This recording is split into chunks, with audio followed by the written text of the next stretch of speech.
দুইজন এখানে কি গল্প জুড়েছিস? তোরই একটা নতুন জামা পরে তৈরি হয়ে বাইরে আয়। মিঠু, তোকে তোর বাবা ডাকছে। মিঠু বেরিয়ে যেতেই মা আলমারি থেকে একটা জামা বের করে দিলেন। তরি এখনো ঘোর কাটিয়ে উঠতে পারেনি। মায়ের সাথে জামা পরে বেরিয়ে এলো বসার ঘরে। এক একজনের আদর ভালোবাসা আজ আদিক্ষিতা ছাড়া কিছুই মনে হচ্ছে না। চাচি তরির হাত টেনে রিং পরিয়ে দিলেন বিনা বাক্যে। তরি স্তব্ধ হয়ে বসে রইল। সবার দু একটা কথা কানে বেজে চলেছে। তার মধ্যে চাচি বেশ হেসে হেসেই বললেন, আমাদের তো এইটা যে এখনো ছোটবেলার মতো লাজুক রয়ে গিয়েছি। তিয়াসের সাথে কথা বলতেও নাকি লজ্জা পায় মেয়েটা। সমস্যা নেই, সামনের সপ্তাহে ফোনে বিয়ে হয়ে গেলেই সব ঠিক হয়ে যাবে। তরির বাবা বললেন, হ্যাঁ, আপাতত বিয়েটা হয়ে গেলেই নিশ্চিত। তিয়াসও দেশে ফিরুক আর তুরিরও পড়াশোনা শেষ হোক, তখন নতুন করে সব আয়োজন করা যাবে। আজকাল মানুষের বিশ্বাস নেই, তিনতলা ছেলেটা হয়তো ঝামেলা বাঁধাতে পারে। তরিরা চমকে যাওয়ার দিন। একের পর এক শখ সে নিতে পারছে না। সামনের সপ্তাহে বিয়ে মানে কি? মাথা ঘুরে উঠল তার। তরি কেমন অস্থির হয়ে উঠল। মা ব্যাপারটি খেয়াল করে জিজ্ঞেস করলেন, শরীর খারাপ লাগছে? তরি হ্যাঁ সূচক মাথা দুলালো। বড় চাচা বললেন, মেয়েটা জার্নি করে এসেছে, যাও বিশ্রাম নাও। তরি উঠে গেল। সন্ধ্যা নাগাদ সবাই বাসায় ফিরে গেলেন। মিঠু অনেকক্ষণ ধরেই বাসায় নেই। মাহমুদকে ফোনে পাওয়া যাচ্ছে না। রিং হচ্ছে কিন্তু রেসপন্স নেই।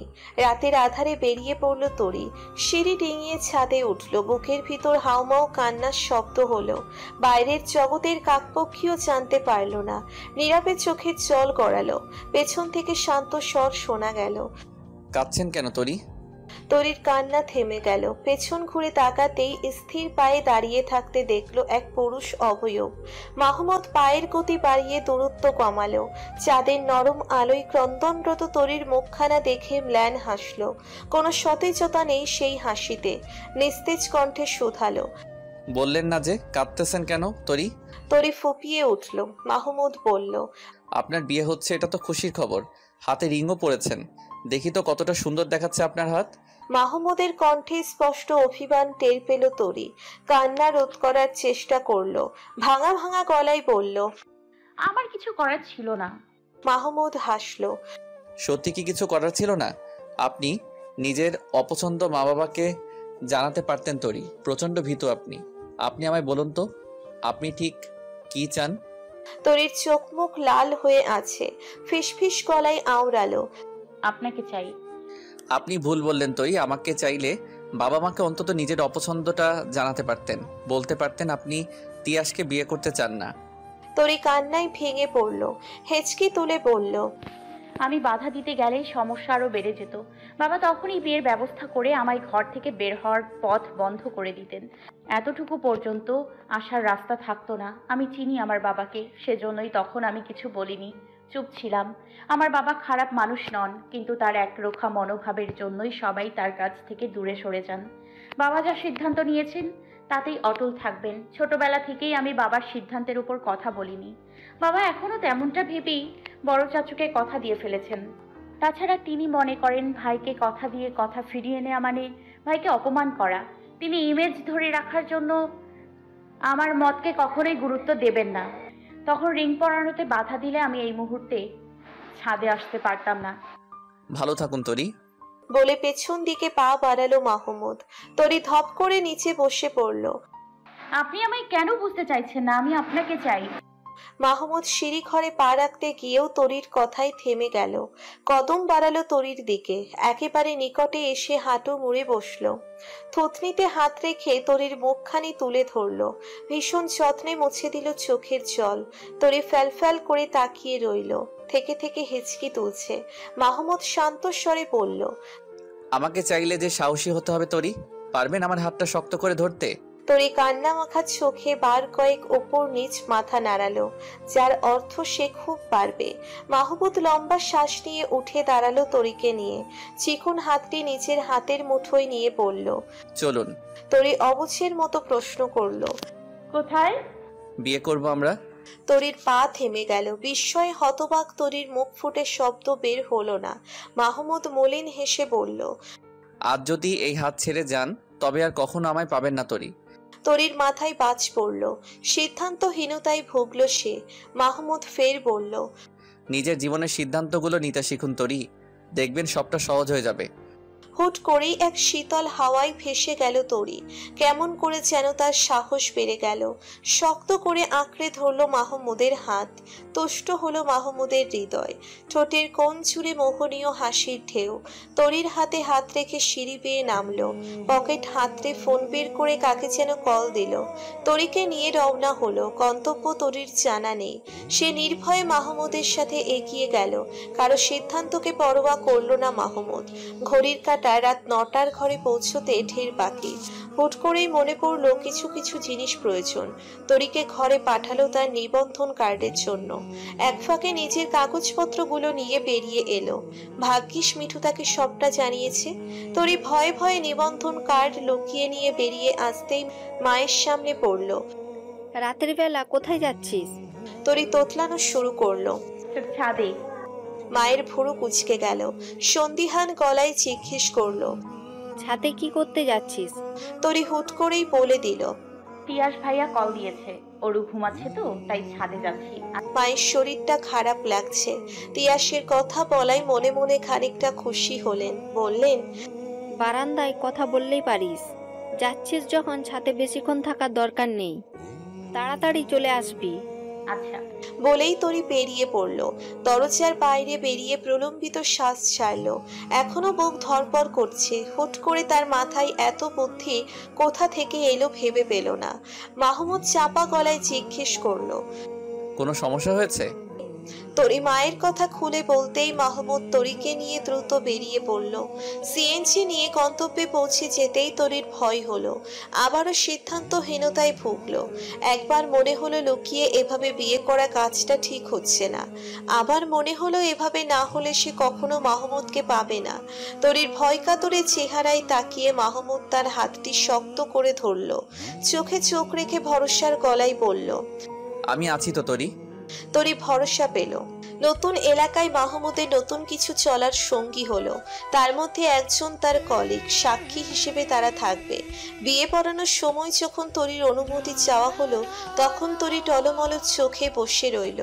বুক কাঁপছে তার, হাত কাঁপছে থরথর করে। তরি কিছুই বলছে না। মাহমুদের চেহারা মলিন হয়ে এলো। বলল, আপনি না চাইলে আমরা বিয়েটা করব না তৈরি, চলুন আপনাকে বাসায় পৌঁছে দিই। তরি চমকে তাকালো। মাথায় একটা ভাবনাই ঘুরপাক খেলো। এখান থেকে এভাবে ফিরে যাওয়া মানে তিয়াস ভাইয়ের সাথে জুড়ে যাওয়া, মাহমুদকে হারিয়ে ফেলা। তার সাধ্য নেই বিয়েটা আটকানোর। কেউ তার কথা শুনবে না। তরি হুট করেই সম্মতি দিয়ে বসলো। মাহমুদ অবাক হওয়ার পাশাপাশি প্রশান্তি অনুভব করলো। সুখ সুখ অনুভূতি হলো। সাদামাটা ভাবে বাসায় জামা পরেই বিয়েটা হয়ে গেল। সবাইকে বিদায় জানিয়ে তরিকে নিয়ে গাড়ির খোঁজে ফুটপাত ধরে হাঁটলো মাহমুদ। তার ইচ্ছে হলো আজ রাতটা তরিকে নিয়ে শহরের আনাচে কানাচে ঘুরবে। কিন্তু এখন বাসায় না গেলে তরিকে বিপদে পড়তে হবে। আপাতত পরিস্থিতি ঘোলাটে না করাই ভালো। তরির এই মুহূর্তে ভীষণ লজ্জা লাগছে। হুট করে তো বিয়েটা করে নিল। এখন কিভাবে মাহমুদের চোখে চোখ রাখবে, কিভাবে কথা বলবে ভেবেই অস্থির হয়ে উঠল। শরীর কেমন অসাড় হয়ে আসছে। মৃদু মৃদু শরীর কাঁপছে। মাহমুদের হাতের মুঠোয় থাকা নরম হাতের কম্পন টের পেয়ে দাঁড়িয়ে পড়ল মাহমুদ। সরাসরি চোখ রাখলো তরির লজ্জায় আরক্তিম মুখে। মাথা নিচু, চোখের পাপড়ি পলক ঝাপটাবার সাথে সাথে নড়ে চড়ে উঠছে। মাহমুদ এক অভাবনীয় কাজ করে বসলো। তরির হাত ছেড়ে নিজের দুহাতে কোমল গালজোড়া আলতোভাবে স্পর্শ করলো। গভীর চুম্বন করলো তরির কপালে। তরি শক্ত হয়ে চোখ মুখ খিচে দাঁড়িয়ে রইল। তা দেখে হাসলো মাহমুদ। তাদের পবিত্র স্পর্শের সাক্ষী হলো ল্যাম্পপোস্টের আলো, শাঁ শাঁ গতিতে চলমাল গাড়ি, আকাশের চাঁদ। তরি কাঁপা স্বরে বলল, মা আমার খোঁজ করবেন। মাহমুদ তপ্ত শ্বাস ফেলে মাথা ঝাঁকালো। পেলব কণ্ঠে শুধালো, আপনি খুশি তো তরি? তরি মুখে জবাব দিল না। সেদিনের মতো আজও মাহমুদের কনিষ্ঠ আঙ্গুল মুঠোয় পুরে নিল। ঠোঁটের কোণে লেপ্টে আছে লজ্জালো হাসি। মাহমুদ স্বস্তি পেল। তরি তার, একান্তই তার। শত বাধা আসলেও সে লড়ে যাবে, শুধু তরিকে তার পাশে চায়। মাহমুদ ভাবল হুট করেই কেমন মেয়েটার প্রতি আসক্ত হয়ে পড়ল সে। প্রথম প্রথম লজ্জা পাওয়া মেয়েটাকে আরেকটু লজ্জা দিয়ে ভরকে দিতে দারুণ লাগতো। সেই দারুণ লাগা থেকেই তার বুকে ভয়ঙ্কর প্রেম নদী তৈরি হলো। সময়ের অভাবে দুজনের একসাথে আর খাওয়া হলো না, সময় কাটানো হলো না। তরিকে 4 তলা পর্যন্ত এগিয়ে দিয়ে মাহমুদ 3 তলায় নেমে পড়ল। বাবা আর মা এখনো জেগে আছেন। ঘড়ির কাঁটা 11-এর ঘর পেরিয়েছে। বাবার চোখ মুখ শক্ত, গম্ভীর স্বরে জিজ্ঞেস করলো, কোথায় ছিলে এতক্ষণ? তরি ঠোক গিলল। মা যেহেতু পাশে আছে তার মানে ছাদ চেক করে এসেছেন। সে তো মাকে ছাদে যাচ্ছে বলেই বেরিয়ে গেল। বাবাকে এখন কি জবাব দেবে? বাসার পরিবেশ বেশ থমথমে। বাবার চোয়াল শক্ত, মায়ের চোখে মুখে চিন্তার আভা। ভয় কাতুরে তরির হাত পা ঠান্ডা হয়ে এলো। শুরু হলো কাঁপাকাঁপি। ভয়ে বুক ধরপড় করে উঠছে, কণ্ঠনালী কাঁপছে। কি জবাব দেবে বাবাকে? বাবার ধারালো নজর তরির তথস্থ চোখ জোড়া দেখতে ব্যস্ত। জবাবের আশায় উৎকণ্ঠিত। তরিকে চুপ থাকতে দেখে মৃদু ধমক দিলেন, কথা বলছো না কেন? তোমাকে নিয়ে চিন্তা হয় না আমাদের? তরি কেঁপে উঠল বাবার ধমকে। চোখে পানি টলমল করছে। রোধ হয়ে আসা কণ্ঠনালী ভেদ করে উচ্চারণ করলো, বাবা আমি ছাদে ছিলাম বলে তোমার মেয়ে সোজা নিচে চলে গিয়েছে। নতুন নতুন বিয়ে ঠিক হলে ঢং বেড়ে যায়। মিঠুর কণ্ঠে ঠাট্টা প্রকাশ পেলেও আলগোছে সে বোনকে বাঁচিয়ে দেওয়ার চেষ্টায় আছে। সে আন্দাজ করে নিয়েছে তরি মাহমুদের সাথেই ছিল। তরি চকিতে তাকালো মিঠুর দিকে। বাবা গম্ভীর হয়ে বললেন, আমি বাইরে থেকে আসার সময় তো দেখলাম না তোমায়। তরি থেমে থেমে বলল, পেছন দিকে ছিলাম। এবার বাবা বড়সড় ধমক দিলেন, এত রাত পর্যন্ত বাড়ির পিছনে কি? তুমি জানো কত বিপদ হতে পারে? তরি মাথা নিচু করে দাঁড়িয়ে রইল। বাবা ফের বললেন, আর জানো এভাবে রাত বিরেতে বেরোতে না দেখি। কথা বলার দরকার হলে ঘরে বসে বসে কথা বলবে। যাও, ঘরে যাও। আদেশ পেয়ে তরি কৃতজ্ঞ চোখে মিঠুর দিকে তাকালো। অল্প বয়সী মিঠু কত সহজেই বুঝতার হয়ে গেল। সকলের অগোচরে একটুখানি হাসলো মিঠু। দ্রুত পায়ে ঘরে ঢুকেই হাঁপ ছেড়ে বাঁচল তরি। এখনো বুকের কাঁপন থামেনি। চোখ বুজে এলোমেলো ভাবে শরীর এলিয়ে দিল বিছানায়। ফোনের আলো চলছে অনেকক্ষণ ধরে। সাইলেন্ট থাকায় শব্দ হচ্ছে না। তরি ফোন উঠিয়ে স্ক্রিনে চোখ রাখলো। মাহমুদ কল দিয়েছে। হুট করেই কেমন ভালো লাগা অনুভূত হলো, সাথে এক রাশ ভয়। সামনে কোন ঝামেলা অপেক্ষা করছে সেই ভয়টাই তরিকে কাবু করে দিচ্ছে। ধীরে সুস্থে মাহমুদের কল রিসিভ করলো, কথা বলল না। মাহমুদ কোমল স্বরে ডাকলো, তরি। চোখ জোড়া আবেশে নিভে গেল তরির। শরীর কাটা দিয়ে উঠল যেন। এত কেন ভালোবাসা মেশানো গলা তার? তরির সাথে সাথে রাগ হলো। সবার সাথে কি এমন মধুর সুরে কথা বলে? গাল ফুলিয়ে ফোঁস করে দীর্ঘশ্বাস ছাড়লো। মাহমুদ তরির চুপ থাকাতে উৎকণ্ঠিত হলো। জিজ্ঞেস করলো, কোনো সমস্যা হয়েছে তরি? তরি রাগত স্বরে জবাব দিল, হলেই বা আপনাকে বলতে হবে কেন? মাহমুদ অডিও কল কেটে ভিডিওতে আসলো।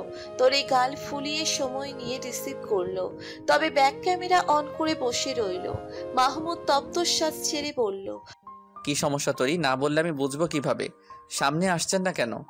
তরির হুট করেই মনে হলো সে একটু ন্যাকা টাইপ আচরণ করছে। ভেবেই তার লজ্জা হলো। নিজেকে স্বাভাবিক করে ক্যামেরার সামনে আসলো। মাহমুদ ফের শুধালো, এবার বলুন কি হয়েছে? কেন এত রাগ আমার উপর? তরি মাথা নাড়ালো, বলল, বাবা মা জেগেছিলেন, প্রশ্ন করছিল অনেক, সেজন্যই একটু মেজাজ খারাপ ছিল। তরি ফোনের স্ক্রিনে তাকিয়ে স্পষ্ট খেয়াল করলো মাহমুদের কপালে চিন্তার রেখা ফুটে উঠেছে। বিচলিত হয়ে জিজ্ঞেস করলো, কি বলেছেন আপনি? কোনো বড়সড় সমস্যা হয়েছে? তরি মাহমুদকে আশ্বস্ত করলো। চিন্তার কিছু নেই, মিঠু সবটা সামলে নিয়েছে। গাল ফুলিয়ে ঠোঁট গোল করে নিঃশ্বাস ছাড়লো মাহমুদ। তার কেমন ঘর লেগে যাচ্ছে তাকিয়ে থাকতে থাকতে। তরিকে ভীষণ আদুরে আদুরে লাগছে। ইচ্ছে করছে একটুখানি ছুঁয়ে দিতে।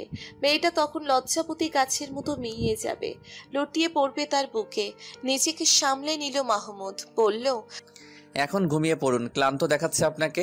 তরির একটু মন খারাপ হলো, তবে টু শব্দ করলো না। বিনা বাক্য পেয়ে মেনে নিল মাহমুদের কথা। কল কেটে ঘুমোতে গেল, তার ঘুম হচ্ছে না। চোখ বুঝলেই বারবার মানুষটি এসে কল্পনায় ধরা দিচ্ছে। শেষ রাতে ঘুমিয়ে পড়ল তরি। কল কেটে মাহমুদ ঘুমালো না, বারান্দায় দাঁড়ালো, চিন্তা করলো পরবর্তী ধাপ নিয়ে। 1 সপ্তাহের মাঝে তরির বিয়ে, তার আগেই সবটা সবাইকে জানাতে হবে। তরির বাবা মা জানার পর ভয়াবহ তাণ্ডব শুরু হবে। পরিবারকে না জানিয়ে এভাবে তরিকে বিয়ে করার ইচ্ছে তার ছিল না, পরিস্থিতির কারণে বাধ্য হয়েছে। তরিকে পাওয়ার জন্য এই অন্যায়টুকু করতে হলো তাকে। তার ভয় হয় তরিকে নিয়ে। মেয়েটা বড় নির্ভরশীল, নিজের সিদ্ধান্ত নিজে নিতে পারে না। কখনো যদি মা বাবার কথাই তার হাত ছেড়ে দেয়। বুকের ভিতর ভীষণ জ্বালা করছে। মাহমুদ আর ভাবতে পারল না, মাথাটা ঝিমঝিম করছে। নাস্তার টেবিলে বসেও তরি খেতে পারল না, বুকের ভিতর ধুকধুক করছে। আতঙ্ক নিয়ে বসে আছে সবার সামনে। এই বুঝি বাবা সন্দেহজনক কিছু একটা প্রশ্ন করে বসলো। মা জিজ্ঞেস করলেন, খাচ্ছিস না কেন তরি? আমার খেতে ইচ্ছে করছে না। বলেই তরি উঠে পড়ল। ব্যাগ কাঁধে তুলে দ্রুত বেরিয়ে গেল বাসা থেকে। মাহমুদের অপেক্ষা না করেই রিক্সা নিয়ে চলে গেল। বাস স্টপেজে এসে অশান্ত চোখ দুটো মাহমুদকে খুঁজে বেরিয়েছে। একটা বাস মিস দিল। এই বাস মিস দিলে ক্লাস ধরতে পারবে না, তাই একরাশ মন খারাপ নিয়েই বাসের সিটে চড়ে বসলো তরি। আকাশে কালো মেঘ জমলো, মৃদুমন্ত বাতাস বয়ে গেল। তরি বিষণ্ণ হলো। আকাশেরও বুঝি তার মতোই মন খারাপ। জানালার বাইরে মুখ বাড়িয়ে উদাস হয়ে তাকিয়ে রইল। লেকচার শেষ দিয়ে বের হলো তরি। চোখ জোড়া বরাবরের মতোই মাহমুদকে খুঁজলো। মানুষটি কোথাও নেই। তীব্র মন খারাপ নিয়ে এগিয়ে গেল সামনে। কল দিয়েও তাকে পাওয়া গেল না। তরি বাসে চড়তে যাবে এমন সময় হাতের কবজিতে টান পড়ল। আটকে ওঠা তরি পিছু ফিরতেই দেখতে পেল চেনা মুখ। ঘেমে নিয়ে একাকার, ক্লান্ত চেহারা, এলোমেলো চুল, চুপচুপে ঘামে ভিজে আছে পরনের শার্ট। তরিকে একপাশে টেনে আনলো মাহমুদ। তরির মায়া হলো, তবে গাঢ় হলো অভিমান। সারা দিনে তার কোনো খোঁজ নেই। মুখ ফিরিয়ে নিল সে। মাহমুদ মলিন চেহারাতেও কেমন নিখুঁত হাসলো। শব্দহীন সেই হাসিতে তন্ময় হয়ে রইল তরি। তার সমস্ত রাগ অভিমান গলে পড়ল বরফের মতো। মাহমুদ বলল, রাগ করেছেন তরি? সরি, সারাদিন দৌড়ঝাঁপের উপর ছিলাম। নতুন বাসা খুঁজতে বেরিয়েছি ক্লাস শেষ দিয়ে। তরি তীক্ষ্ণ চোখে তাকালো, প্রশ্ন করলো, নতুন বাসা কিসের জন্য? মাহমুদ মেকি আফসোসের স্বরে বলল, শ্বশুর আব্বা ওয়ার্নিং দিয়েছেন যাতে দ্রুত নতুন বাসা খুঁজে নেই, ওনার বাসায় থাকা চলবে না। তরি ব্যথিত হলো। চোখ ফেটে কান্না আসতে চাইছে। মানুষটিকে আর দেখবে না সে। হুট করে তার চোখ পড়ল মাহমুদের ডান হাতে। চামড়া উঠে রক্ত ঝরছে। বিচলিত হয়ে মাহমুদের হাত টেনে নিচের হাতের ভাঁজে তুলে নিল। ছুঁয়ে দিল কাটা হাত। ব্যথাতুর কণ্ঠে শুধালো, কিভাবে এমন হলো? মাহমুদ হাত সরিয়ে নিল, বলল, কিছু না, গাড়ি থেকে নামার সময় চলন্ত রিকশার সাথে সামান্য একটু লেগেছে, ঠিক হয়ে যাবে। তরি গরম চোখে তাকালো, রাগী গলায় বলল, কতটুকু সামান্য আমি দেখতেই পাচ্ছি, চলুন আমার সাথে। মাহমুদকে টেনে একটা ফার্মেসিতে নিয়ে গেল। ঔষধ লাগিয়ে ব্যান্ডেজ করে দিল হাত। মাহমুদ তরির পাগলামোতে হাসছে। তার ভীষণ সুখ সুখ অনুভূত হচ্ছে। কে বলবে এই রণচণ্ডী রূপধারী মেয়েটা একটুখানি লজ্জা পেয়ে নুইয়ে পড়ে। ফার্মেসি থেকে বেরিয়ে মাহমুদ বলল, খিদে পেয়েছে তরি, দুপুরে খাওয়া হয়নি আমার। খেলেন না কেন? কিসের এত ব্যস্ততা আপনার? তরির অধিকার বোধ মাহমুদকে ভীষণ অবাক করে তুলেছে। তার বিশ্বাস হচ্ছে না এই বিয়েটি তার মেয়ের জন্মদিনে তরি। মাহমুদ তাকে চালানোর পায়তারা খুঁজলো, করুণ গলায় বলল, ডান হাতে ব্যথা হচ্ছে তরি, খাবো কিভাবে? আপনি খাইয়ে দেবেন? কোথা থেকে সমস্ত অস্বস্তি এসে ঘিরে ধরল তরিকে। অশান্ত হয়ে বারবার চোখের পলক ঝাপটালো। মাহমুদ মৃদু হেসে বলল, আচ্ছা সমস্যা নেই, বাসায় গিয়ে খেয়ে নিব। বাসায় যেতে এখনো ঢের বাকি। তরি নিচু গলায় বলল, চলুন আমি খাইয়ে দিব। মাহমুদের চোখ জোড়ায় ঝুমঝুম করা খুশি। সাথে খেয়াল করলো তরির গাল দুটো ক্রমশ লাল হয়ে ফুটে উঠেছে। ইচ্ছে হলো একবার গাল ফুলিয়ে ছুঁয়ে দিতে। পরক্ষণে নিজের ইচ্ছেকে দমন করে হাত গুটিয়ে নিল। একটা রেস্তোরাঁয় ঢুকে খাবার অর্ডার করলো মাহমুদ। আধা ঘন্টা পর দুজনের খাবার নিয়ে এলো। মাহমুদের মুখের সামনে খাবার তুলে ধরতেই তোরে স্পষ্ট টের পেল তার হাত অসম্ভব কাঁপছে, শরীর কাঁপছে। মাহমুদ শব্দ করে হাসলো, বলল, ঠিক আছে তরি, আমি চামচ দিয়ে খেয়ে নিব, রেখে দিন। তরি রাখলো না, কাপা হাত বাড়িয়ে ধরলো মাহমুদের মুখের সামনে। অরু আর মিঠুকে কতবার মুখ তুলে খাইয়ে দিয়েছে, অথচ এখনই তার যত সব কাঁপাকাঁপি শুরু হলো। মাহমুদ বলল, নিজে খাচ্ছেন না কেন? নিচু স্বরে জবাব দিল তরি। পরে খাবো। মাহমুদ তার কথা শুনলো না, বলল, আপনি এখনই খাবেন। তরি আর না করলো না। মাহমুদকে খাওয়ানোর ফাঁকে ফাঁকে নিজেও খেয়ে নিল। বিল মিটিয়ে ফুটপাত ধরে হাঁটতে হাঁটতেই তরি চোখ মুখ অন্ধকার করে ফেললো। কবে উঠবেন নতুন বাসায়? কালই উঠবো। তরির ভিতরটা তড়াক করে উঠল। টলমল চোখ লুকিয়ে মাথা নিচু করে হাঁটলো। জনমানবহীন নির্জন পথে এসেই থেমে গেল মাহমুদ। একজন মানুষের আনাগোনা দেখা যাচ্ছে না। তরির থুতনিতে হাত রেখে মুখ উঁচু করলো। ভেজা চোখ দুটো যত্ন করে মুছে দিল। ডান গালে ঠোঁটজোড়া ছুঁয়ে দিল। অতঃপর বা গালে তরির চোখ বুঝে নিল। তার বন্ধ চোখের পাতা কেউ ঠোঁট জোড়ে ছুঁয়ে দিল। মাহমুদ অনুরাগী ঈশ্বরে বলল, যেখানে থাকি না কেন আপনি আমার হৃদয়ে থাকবেন তরি। তরিতের বিল্ডিং এর সামনে দুটো মালবাহী ট্রাক দাঁড়িয়ে আছে। 3 তলা থেকে মালপত্র সব টেনে গাড়িতে তোলা হচ্ছে। মাহমুদ সবকিছু ঠিকঠাক নিয়েছে কিনা তার তদারকি করছে। মাঝে মাঝে বৃদ্ধাঙ্গুলি তারা কপালের ঘাম ছেড়ে ফেলছে। 4 তলার ঝুল বারান্দায় টলমল চোখ নিয়ে দাঁড়িয়ে দেখছে তরি। কষ্ট হচ্ছে তার, চোখ মুখে লাগছে আভা। বাবা ওদের বাসা ছেড়ে দেওয়ার কথা না বললেও পারতেন। পাশেই ছোট্ট অরু ছোট ছোট হাত দুটো দিয়ে তরির কোমর আঁকড়ে ধরলো। সে গাল ফুলিয়ে রেখেছে। রাজ্যের মন খারাপ এসে ভিড় জমিয়েছে তার মনে। রামি আর মাহমুদ ভাইয়ার সাথে ভীষণ রাগ তার, একেবারে আড়ি, আর কথা বলবে না। অরুরও অভিমান হলো, তারা কেন এভাবে চলে যাচ্ছে। অরু ঝগড়া করার সাথে সাথে বড়দের মতো গম্ভীর স্বরে তরিকে বলল, পথ চালু করা, চলে যাক, আমরা আর কথা বলবো না আপু, তুমিও কথা বলবে না। তরির কান্না ঠেলে আসছে। ঢোক গিলে কান্না রোধ করার চেষ্টা করলো। মাথা তুলিয়ে অরুর কথাই তাল মেলালো। হুট করেই অরু ফ্যালফ্যাল করে কেঁদে ফেললো। তরি চমকে উঠলো। অরুকে দুহাতে কোলে তুলে নিয়ে আদরের স্বরে জিজ্ঞেস করলো, আমার অরু পাখি কাঁদছে কেন? অরু হেঁচকি তুলে কাঁদছে। তরির ঘাড়ের সাথে মাথা মিশিয়ে ছোট্ট নরম হাত দুটো তরির গলা জড়িয়ে ধরলো। কান্না কান্না গলায় বলল, ওরা যাচ্ছে কেন? পচা সবাই। তরির মনটা আরো খারাপ হয়ে গেল সেই জন্য। অরুর পিঠে হাত বুলিয়ে এটা ওটা বলে ওকে শান্ত করার চেষ্টা করছে। হাতে হাতে সবকিছু এগিয়ে দিয়ে মাহমুদ ক্লান্ত হয়ে পড়ল। মলিন চোখে একবার 4 তলার কাঙ্ক্ষিত বারান্দায় তাকালো। চোখজোড়া আটকে গেল তার। ভেতর থেকে বেরিয়ে এলো দীর্ঘশ্বাস। দ্রুত নিজেকে সামলে নিল। মিঠু দূরে দাঁড়িয়ে আছে। রামি ব্ল্যান হেসে তাকে কাছে ডাকলো। কয়েক মাসে দুজনের মাঝে গভীর এক বন্ধুত্বের জন্ম নিয়েছে। চোখের সামনে ভেসে উঠেছে দুজনের কত শত পাগলামি, মারামারি, ঝগড়া। মিঠু এগিয়ে এলো, আলতো হেসে বলল, ভালো থাকিস।